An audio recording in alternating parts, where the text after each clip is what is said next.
Hello everyone and welcome back to the almost there Twisted Tale novel audio sessions here on Disney Magic Zach. Welcome to a brand new episode. If you have not yet caught up, if you're new here, be sure to check out the playlist. I'll leave it in the description down below for y'all. Last episode we ended up with a little bit of a cliffhanger. So let's dive in. I am excited to see where we go from here. We're on chapter 11. So, enjoy. Facilier exploded out of the door to the supper club. His blood pounded in his ears as his mounting rage reached unprecedented levels. He shouldered past the line of patrons still hoping to make their way into Tiana's restaurant, glaring at them, baring his teeth. But he didn't take any satisfaction in the way they recoiled. LeBouf wasn't eating the gumbo. That was why the potion he'd given to Tiana hadn't worked on the sugar baron and his cronies, because LeBouf had been eating that blasted etouffee this entire time.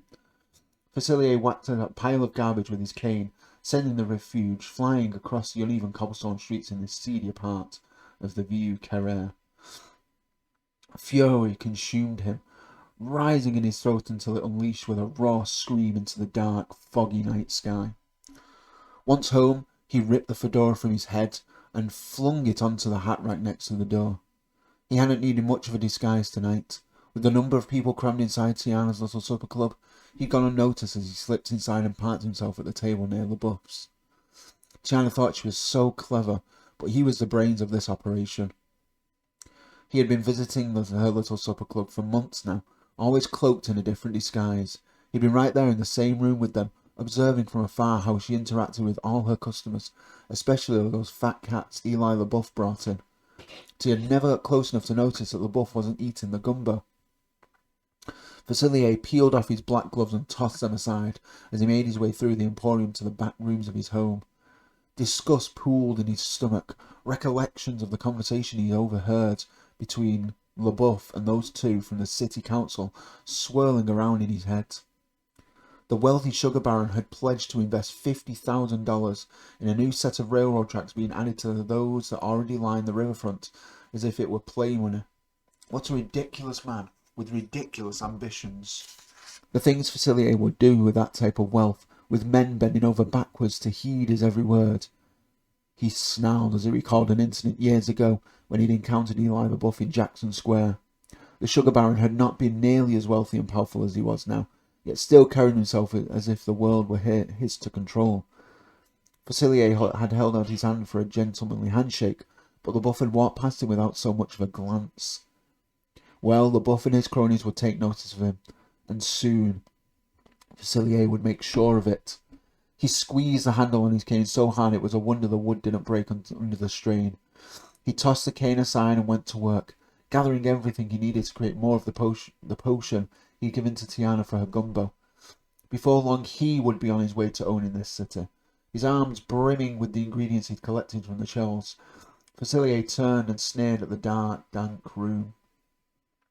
He was better than this musty hovel that was just steps above living in squalor. He should have been living in a mansion like the ones Eli LeBouf and those other fat cats lived on in along St. Charles Avenue. He had thought he would be satisfied with their wealth and power, but now Facilier decided he wanted more. He wanted their envy. He wanted them to seethe with jealousy when he walked by, to crave his attention. He wanted LeBouf to choke in his own bitterness and resentment. It was only right that he experienced what Facilier had endured all these years, and the only way to accomplish that was to take hold of the power they all had over this city. Once he was able to manipulate their minds, the rest would fall into place. He was sure of it. A knock at the door jarred Facilier out of his ferment musings. He tilted his head towards it, waiting for the second double knock. When it came, he smiled. He went over to the door and opened it with a flourish. "Mr. Bruce, my dear friend, back so soon?" He stepped aside. "Why don't you step inside into my humble abode?" The stout man barged into the room. He held up a bottle. "Regina smiled at me yesterday," Bruce exclaimed. His eyes were eager, but his pudgy jowls still sagged like the fish-filled nets the fishermen pulled out of the Mississippi River. Facilier had been expecting him. The concoction he'd sold the cobbler just a few days ago should have lasted him well into a week, but Mr. Bruce's infatuation with the war widow who frequented his shop grew stronger with each bottle he consumed. That was always a good sign for business. If you give me just a moment, I'll provide everything you need, Facilier said. He turned to the shelf stocked with neatly arranged jars and bottles of various sizes, each filled with assorted liquids and salves. He might not have had the knowledge his dear mother had, having been taught by the voodoo spiritual leaders of her homeland, but he learnt a trick or two in his day. He emptied dried rose petals into a black marble mortar and crushed them into a fine powder with the pestle. He added a bit of honey, a little sage, and the juice of one red cherry, and he mixed it up using a wand made of rose quartz. Facilier motioned for the man to hand him the empty bottle he brought with him. "Let me have that there bottle," he said. He slowly poured the concoction into it and swirled the bottle around. As he did so, Facilier mumbled gibberish. The words didn't matter as long as Mr. Bruce believed that they held power to make sweet Mrs. Dupree fall in love with him. "There," Facilier said. "A few sips and your lady friend will be at your door." The bits of gravel Facilier had sprinkled at the widow's doorstep would ensure her trip to the cobbler. The jagged stones were hell on shoe soles. Mr. Bruce reached for the bottle, but Facilier pulled it out of reach and stretched out his other hand, passing his thumb over his fingers. He crooned. "I think you're forgetting something." Bruce handed over several folded bills. Facilier fanned them out, counting the money before finally releasing the bottle into his customer's stubby hands. "Now remember, you need only a small teaspoon of it in the morning. Of course, you can take more at night before bed if you think Mrs. Dupree needs a bit more urging." The man nodded excitedly as he tucked the bottle into his pocket and exited the door, disappearing into the dark, foggy night. Facilier smiled as he closed the door behind him, but his grin quickly turned into a glower. He shouldn't have had to peddle silly love potions to numbskulls like Bruce. Done were his days of performing two-bit schemes for pennies. He wanted bigger things for himself. His plans for the buff might have been stalled, but they weren't completely thwarted. Wait a minute," Facilier said. He rushed back to the door and wrenched it open. The fog was even thicker than it had been on his walk home from the supper club. Something strange permeated the air, literally.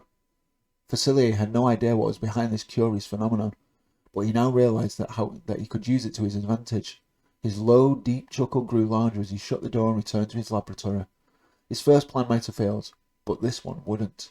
He searched the shelves until he caught sight of a large jar with a particularly potent ingredient, one that could stop a grown man in his tracks and make him wait for his fate. He knew exactly what he had to do.